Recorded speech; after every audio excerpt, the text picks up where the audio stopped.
Assalamualaikum warahmatullahi wabarakatuh. Materi awal di kelas 3 ini adalah tentang organisasi regional dan global serta pengaruhnya terhadap bangsa Indonesia. Di sini yang harus kalian ketahui apa perbedaan organisasi regional dan global itu adalah tentang negara-negara yang tergabung di dalamnya.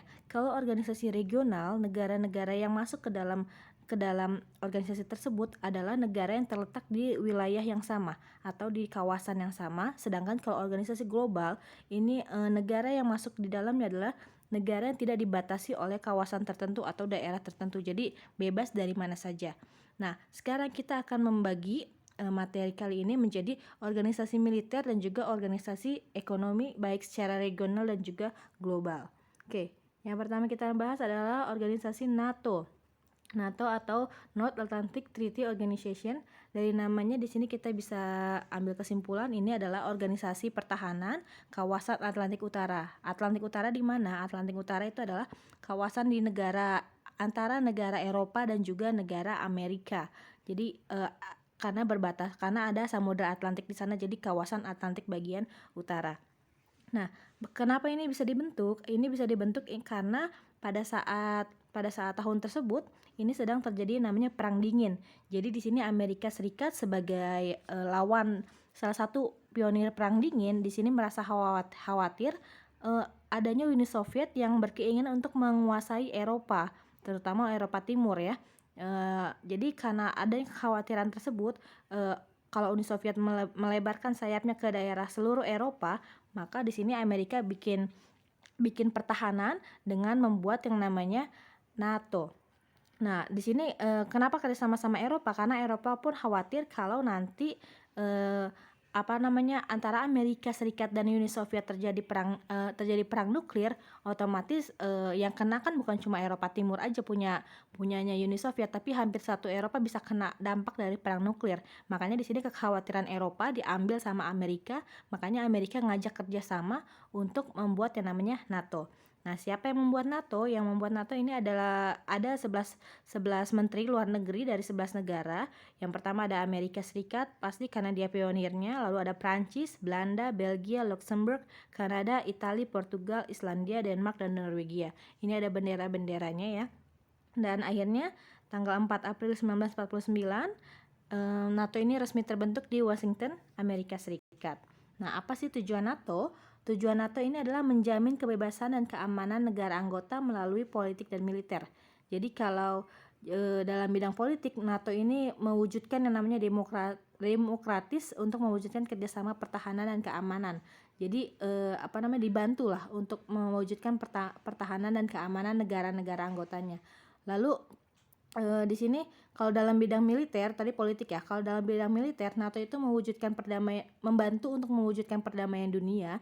Jadi kalau ada suatu konflik di sebuah negara, lalu konflik tersebut tidak selesai dalam permasalahannya secara diplomatik. Jadi kalau misalnya nggak selesai dalam masalah perjanjian, maka NATO akan melakukan kekuatan militer untuk menyelesaikan masalah tersebut. Jadi kalau nggak selesai dengan cara baik-baik, maka NATO diperbolehkan untuk membantu dengan kekuatan militernya, tapi tetap berada di bawah mandat dari PBB atau Perserikatan Bangsa-Bangsa. Jadi walaupun dia pakai militer, tapi tetap ada batasannya. Nah, di sini bisa kalian lihat ya, inti dari tujuan NATO adalah melindungi negara anggota dari ancaman Uni Soviet pada masa Perang Dingin. Ancamannya berupa apa? Ancamannya berupa pelebaran Uni Soviet untuk melebarkan atau menyebarkan paham-pahamnya. Oke, selanjutnya NATO ini punya dua badan. Jadi di dalam NATO ada dua badan. Yang pertama ada DPC, Defense Planning Committee. Ini berfungsi untuk mengatur kegiatan sipil dan militer. Sedangkan yang kedua adalah NPG, Nuclear Planning Group. Ini berfungsi mengatur tentang masalah kekuatan nuklir. Jadi karena kan isu paling utama pada masa Perang Dingin adalah nuklirnya. Jadi ada badan khusus yang di bawah NATO yang berfungsi untuk membahas tentang nuklir.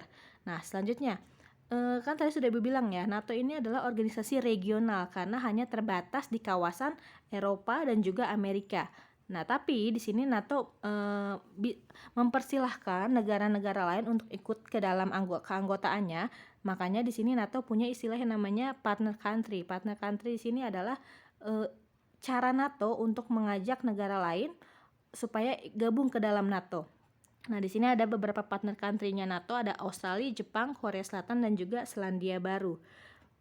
Di sini kalau bisa kalian lihat, ini merupakan taktik ya atau triknya NATO untuk menciptakan keamanan bagi dunia internasional. Makanya diajaklah negara-negara ini untuk ikut aktif dalam perdamaian dunia. Nah, di sini selain punya partner country, NATO juga bekerja sama organisasi internasional lainnya seperti Uni Eropa dan juga PBB. Nah, dulu NATO ini kan pekerjaan utamanya NATO ini adalah melawan Pakta Warsawa. Pakta Warsawa ini adalah punyanya Uni Soviet ya, punyanya komunis. Jadi dulu NATO itu lawannya adalah Pakta Warsawa, tapi saat ini yang perlu kalian ketahui, Pakta Warsawa itu sudah nggak ada sejak tahun 1991. Jadi Pakta Warsawa ini sudah runtuh, tapi berarti kan lawannya NATO udah nggak ada kan. Nah, karena Pakta Warsawa sudah runtuh, harusnya NATO nggak ada kerjaan lagi karena lawannya sudah nggak ada. Tapi saat ini NATO tetap berdiri, bahkan negara yang bergabung di dalamnya semakin banyak. Saat ini ada 29 negara, ditambah negara-negara komunis yang tadinya bergabung ke Pakta Warsawa, sekarang pindah haluan bergabung kepada NATO. Contohnya adalah ada Hungaria, Polandia, dan Ceko itu akhirnya gabung sama NATO. Dan sekarang fokusnya NATO bukan hanya melawan Uni Soviet, karena Uni Sovietnya pun sudah bubar, tapi sekarang kerjaan NATO adalah melawan terorisme, senjata pembunuhan massal, dan juga negara-negara yang dilanda kekacauan. Jadi sekarang lebih kepada keamanan internasional, karena bukan keamanan anti komunis lagi, tapi keamanan internasional.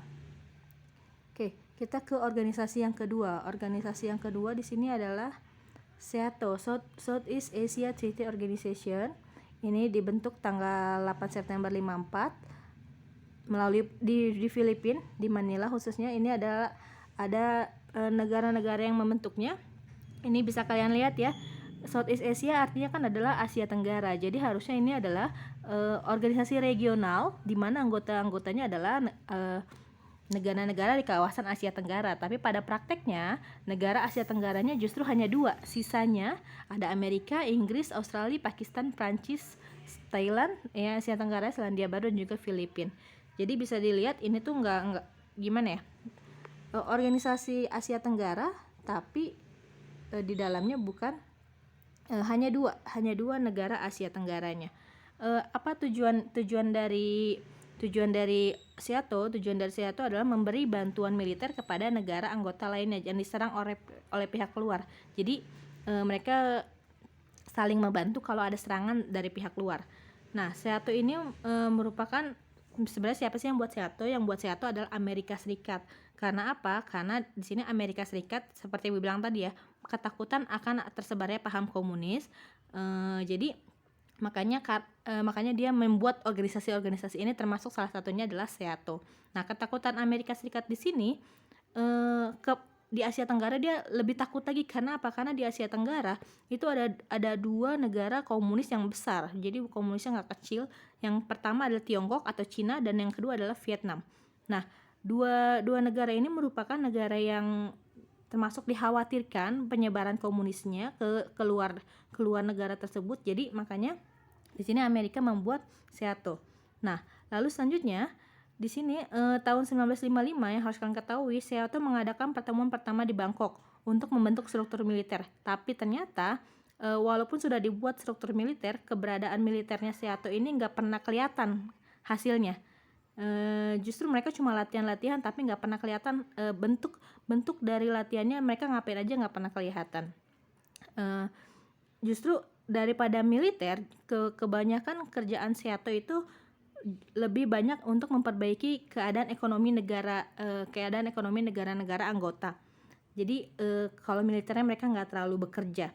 Nah, oleh karena itu dalam perkembangannya SEATO itu nggak bertahan lama, karena kan tadi tujuan utama dari SEATO ini adalah melawan atau membendung arus komunis ya. Tapi ternyata di sini SEATO nggak mampu untuk membendung arus komunis, terbukti dari kekalahan Amerika di Vietnam. Jadi pada perang Vietnam kan akhirnya Amerika kalah, akhirnya membuat Vietnam menjadi tempat komunis yang besar. dan juga serangan dari Tiongkok di sini semakin besar, makanya akhirnya Seattle lemah. Makanya tahun 1977 Seattle dibubarkan. Ditambah tadi sudah Ibu bilang, ini namanya Seattle, tapi anggota dari Asia Tenggara cuma 2, makanya Seattle tidak mempunyai banyak dukungan dari negara-negara anggota. Nah, selanjutnya Indonesia kan ada di Asia Tenggara. Lalu kenapa Indonesia nggak masuk ke dalam Seattle? Karena Indonesia punya politik luar negeri. Jadi kita punya prinsip politik luar negeri kita adalah bebas aktif. Bebas aktif di sini adalah kita bebas tidak masuk ke barat atau ke timur, atau kita tidak mendukung Amerika atau juga tidak mendukung Uni Soviet, tapi kita aktif dalam perdamaian dunia. Jadi kita nggak ikutan ke dalam Seattle. Oke, selanjutnya Pakta Warsawa. Pakta itu yang harus kalian ketahui, pakta itu adalah kayak perjanjian ya. Jadi perjanjian yang dibuat di kota Warsaw. Oke. Pakta Warsawa ini dibentuk oleh Nikita Khrushchev. Jadi pada tahun 1955, dia tanggal 14 Mei 1955, Nikita Khrushchev sebagai pemimpin Soviet membentuk yang namanya Pakta Warsawa. Oke. Pakta Warsawa ini kenapa terbentuk? Karena adanya berita bahwa Jerman Barat bergabung ke dalam NATO. Jadi kenapa sih Jerman Barat bergabung ke dalam NATO? Akhirnya Uni Soviet membentuk Pakta Warsawa karena saat itu kan Jerman ada 2 ya, ada Jerman Timur dan Jerman Barat. Jerman Timur di bawah kekuasaan Soviet, Jerman Barat di bawah kekuasaan Amerika, Prancis dan juga Inggris. Nah, dengan bergabungnya Jerman Barat ke dalam NATO, maka di sini dikhawatirkan seluruh Jerman akan masuk lagi ke dalam NATO atau diajak masuk ke dalam NATO, bahkan seluruh Eropa diajak masuk ke dalam NATO. Maka untuk menandingi keberadaan NATO, maka dibentuklah Pakta Warsawa. Nah, di sini karena mereka takut juga akan keberadaan NATO. Nah, di sini akhirnya dibentuklah Pakta Warsawa yang dicetuskan oleh beberapa negara Eropa Timur. Contohnya ada Uni Soviet, Bulgaria, Rumania, Jerman Timur, Hungaria, Polandia, Cekoslovakia dan juga Albania. Nah, di sini tujuan dari Pakta Warsawa adalah membela salah satu anggota jika diserang lawan. Jadi jika ada lawan yang menyerang negara-negara anggota, maka mereka bersiap untuk menyerangnya. Tapi ada batasan tertentu, yaitu negara-negara anggota di Pakta Warsawa nggak boleh ikut campur dalam urusan dalam negeri. Jadi kalau ada masalah di dalam negeri itu urusan negara tersebut. Tapi kalau ada negara lain yang ikut menyerang, maka anggota Pakta Warsawa ini akan membantu. Nah, tapi selanjutnya pada kenyataannya justru Pakta Warsawa ini justru lebih didominasi oleh Uni Soviet. Jadi seolah-olah Uni Soviet ini karena memang dia yang membuat, itu seolah-olah kayak merasa dia menjadi pemimpinnya atau menjadi pengendali dari negara-negara tersebut. Jadi makanya di sini ada beberapa negara yang gak suka, contohnya negara Albania dan juga negara Hungaria. Kenapa mereka gak suka? Karena mereka disuruh untuk melakukan seluruh perintahnya Uni Soviet, padahal kan mereka negara merdeka. Tapi kenapa seolah-olah dengan gabung ke Pakta Warsawa kok harus selalu menuruti perintah Uni Soviet? Salah satu perintahnya adalah mereka harus menyebarkan doktrin Brezhnev. Doktrin Brezhnev ini adalah doktrin pemimpinnya Uni Soviet, yaitu Leonid Brezhnev. Jadi merasa kan kita negara merdeka, kita gabung ke organisasi ini, tapi kenapa kita disuruh-suruh sama pemimpin organisasi? Jadi akhirnya di Hungaria terjadi demonstrasi besar-besaran anti Uni Soviet. Mereka meminta supaya Hungaria tuh keluar dari Pakta Warsawa. Dan kenapa Hungaria berani melakukan demo? Karena ternyata di belakang para pendemonya Hungaria ini dibantu oleh kekuatan blok barat. Jadi ada beberapa anggota blok barat yang membantu demo di Hungaria. Makanya akhirnya di sini Hungaria berani untuk melawan Uni Soviet. Nah, selanjutnya adalah Albania. Nah, Albania ini juga nggak suka sama Uni Soviet. Karena apa? Karena ada politik destalinisasi. Stalinisasi ini adalah politik untuk menerapkan pemikiran Stalin di Albania. Makanya di sini pemimpin Albania yaitu Enver Hoxha meminta supaya Uni Soviet jangan lagi datang atau menyebarkan paham Sovietnya kepada Albania, karena dia nggak suka sama pemikirannya Stalin tadi. Jadi Albania tetap komunis, tapi dia beralih bukan lagi komunis ala Uni Soviet, tapi dia lebih memilih komunis ala Cina atau komunis ala Tiongkok. Jadi meskipun sama-sama komunis, tapi antara komunis Cina sama Tiongkok, komunis Cina dan juga komunis Soviet itu punya dua pemikiran yang berbeda. Nah selanjutnya akhirnya ya udah Albania tetap komunis, tapi dia komunisnya komunis ala Cina. Nah lalu selanjutnya tahun 90-an ini Pakta Warsawa mengalami kemunduran karena apa? Karena Sovietnya pun akhirnya runtuh karena komunisnya runtuh, Sovietnya runtuh. Akhirnya tanggal 31 Maret 1991 Pakta Warsawa ini resmi dibubarkan. Hal ini dikarenakan tidak lagi persatuan karena pemimpin utamanya pun sudah merasa komunis kayaknya bikin runtuh, akhirnya ya udah bubar gitu aja. Ini organisasi.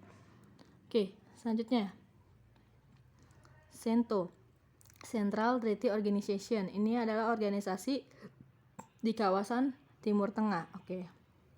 Sebelum organisasi CENTO ini berdiri, sebenarnya di Timur Tengah itu sudah ada organisasi militer, namanya adalah Pakta Baghdad. Nah, Pakta Baghdad ini berpusat di kota Baghdad di Irak. Nah, dulu anggotanya adalah Turki, Irak, Iran, Pakistan, Pakistan dan juga Inggris.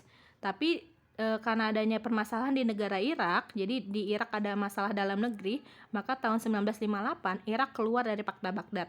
Karena Irak keluar dari Pakta Baghdad, maka tahun 1959 Amerika masuk ke dalam Pakta Baghdad, dan juga akhirnya dia membuat yang namanya mengganti nama yang menjadi CENTO. Nah, CENTO ini akhirnya yang tadinya pusatnya di Irak, karena Iraknya udah keluar, berganti menjadi berpusat di Ankara, Turki. Jadi tujuannya adalah untuk memberikan bantuan militer dan ekonomi bagi negara-negara di dalam anggota CENTO. Jadi langsung kalian tahu dulu CENTO itu adalah Pakta Baghdad, tapi karena pemimpin Pakta Baghdadnya Irak keluar, maka Amerika masuk dan diganti menjadi CENTO. Di sini yang harus kalian ketahui bagaimana keadaan negara-negara di Timur Tengah. Sebenarnya keadaan Timur Tengah juga nggak baik-baik sekali ya, karena tahun 1956 itu banyak sekali permasalahan politik dan militer di kawasan Timur Tengah. Contohnya adalah masalah terusan Suez. Terusan Suez adalah terusan atau jalan yang menggabungkan antara Afrika dan juga Asia. Itu akhirnya menjadi daerah rebutan antara Mesir dan Suriah, dan juga ada revolusi Irak, lalu ada kerusuhan di Lebanon. Pokoknya di sini karena ada permasalahan tersebut, permasalahan dalam negeri tersebut, akhirnya Amerika turut campur untuk menyelesaikan masalah tersebut, masalah-masalah di daerah Timur Tengah. Nah, di sini kalau bisa dibilang keberadaan CENTO ini sebenarnya tujuan utamanya adalah untuk mencegah tetap untuk mencegah masuknya pengaruh komunis ke daerah Timur Tengah, terutama karena ini kan daerah penghasil minyak. Kalau misalnya komunis sudah bisa masuk ke dalam sini, dikhawatirkan nanti keberadaan sumber uang komunis semakin besar karena dia bisa menguasai daerah penghasil minyak. Jadi makanya di sini Amerika turut serta membantu menyelesaikan setiap permasalahan di Timur Tengah supaya mereka tidak beralih ke Uni Soviet. Nah, yang harus kalian ketahui di sini kerjaan CENTO di sini adalah mereka melakukan latihan militer secara berkala, secara periodik. Lalu mereka juga membuat Timur Tengah dan juga Asia Selatan itu menjadi daerah yang paling stabil tahun 1960-an. Jadi tahun 60-an berkat keberadaan CENTO ini akhirnya daerah Timur Tengah menjadi daerah yang stabil. Hal ini membuktikan kalau CENTO merupakan organisasi yang paling sukses pada masa Perang Dingin. Contohnya apa sih yang mereka selesaikan? Contohnya mereka menyelesaikan masalah logistik di tiap-tiap negara. Jadi menyelesaikan masalah konflik Turki Yunani atas Siprus, dan juga menyelesaikan masalah Pakistan dan India, menyelesaikan masalah Persia dan Irak. Nah, jadi karena banyak masalah yang berhasil mereka selesaikan, di sini akhirnya CENTO bisa dibilang berhasil lah, keberadaannya berhasil membantu negara-negara di Timur Tengah. Lalu selanjutnya tahun 78 sampai 79 ini terjadi revolusi di Iran.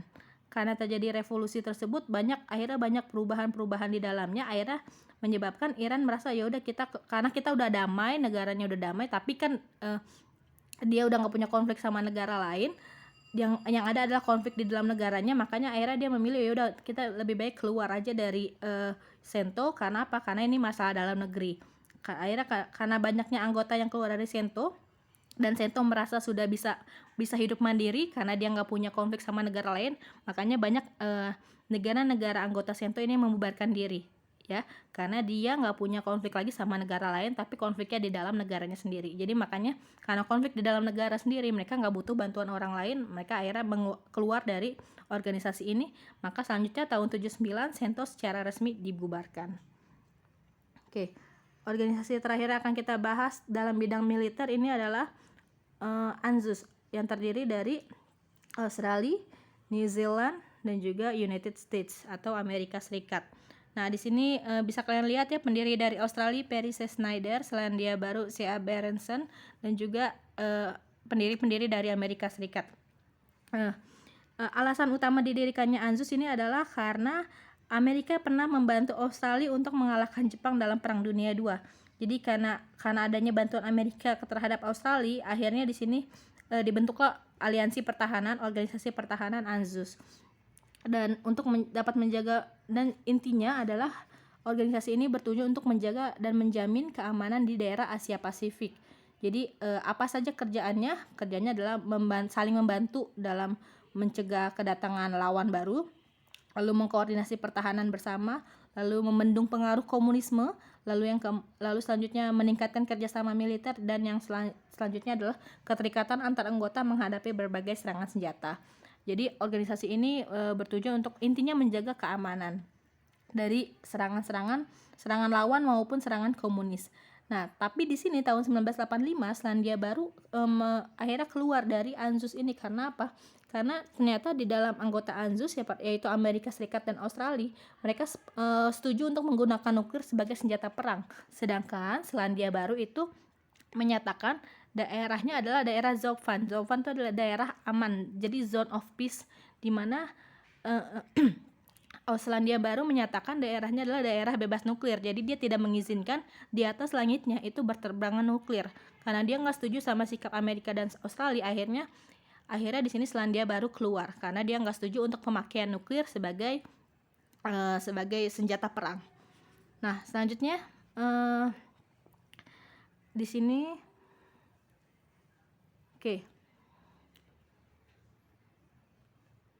selanjutnya di sini adalah pengaruh organisasi militer regional dan global. Pengaruhnya adalah di sini bisa kita lihat ya, di beberapa organisasi tersebut Indonesia nggak masuk ke dalam organisasi manapun. Karena apa? Indonesia menerapkan politik bebas aktif seperti yang bilang tadi ya. Indonesia nggak gabung ke dalam Barat atau Timur, tapi aktif dalam menjalankan perdamaian dunia. Justru Indonesia walaupun gak gabung ke Barat dan Timur, justru Indonesia membentuk yang namanya gerakan non-blok. Jadi Indonesia membentuk GNB yang tidak memihak blok Barat, Amerika, dan juga tidak memihak blok Timur, Uni Soviet. Tapi Indonesia aktif dalam menjalankan perdamaian dunia. Bukti aktifnya Indonesia adalah walaupun tidak gabung ke blok manapun, Indonesia mendukung tujuan organisasi militer tersebut. Contohnya, misalnya Indonesia mendukung Fakta Warsawa agar negara-negara tidak terpengaruh oleh kapitalismenya Amerika Serikat. Tapi Indonesia juga mendukung SEATO agar paham komunis tidak berkembang ke Indonesia. Jadi Indonesia gabung ikut membantu kalau tujuannya baik gitu ya, atau baik untuk perdamaian. Lalu selanjutnya Indonesia pun membantu NATO untuk memberantas aksi terorisme. Jadi dukungan tersebut merupakan bentuk kalau Indonesia itu negara netral atau negara yang tidak ikut aktif ke dalam blok Barat dan blok Timur, tapi ikut aktif menjaga perdamaian dunia. Oke, sampai sini. Wassalamualaikum warahmatullahi wabarakatuh.